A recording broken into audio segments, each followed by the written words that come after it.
220 متر زمین به همراه این ویلای 245 متری تریپلکس. به نظرم بزرگترین عیب این ویلا حیاط کوچیکشه که البته با این درختای میوه و محوطه سازی و فاصله 1 دقیقه‌ای با ساحل وسیع ماسه‌ای عملاً این ایراد کمرنگ شده. پذیرایی دلباز و نورگیر خوبی هم داره و با انتخاب‌های درست دیزاین شده تا آرامش رو عمیقاً احساس کنید.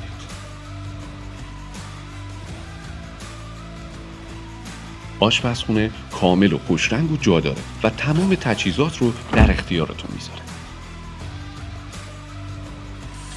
تو طبقه همکف یه اتاق و یه سرویس بهداشتی و حموم قرار گرفت. بریم بالا. اینجا نشیمن طبقه بالاست و گذاشتن این میز بازی تو این فضا انتخاب هوشمندانه‌ای بود. بلدی؟ کم بریز. اینجا 2 تا اتاق داریم. این اتاق اولی است که یک کمد دیواری جادار داخلش تعبیه شده. این هم اتاق دوم که مستره و اینطور دلانگیز ساخته شده تا با جکوزیش حسابی ریلکس کنید. به نشیمن طبقه سوم میریم که یه فضای خوب برای دور همیاتون بهتون میده. قبل اینکه بخوایم وارد شاهنشین بشیم باید بگم سرتاسر این ویلا مجهز به سیستم صوتی استریوه که حسابی تو مهمونیاتون به کارتون میاد.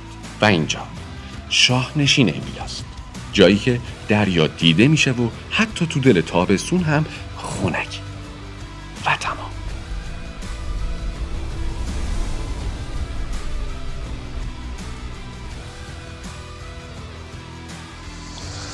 به قول شاعر که میگه همه را بیازمودم، به تو خوشترم نیام.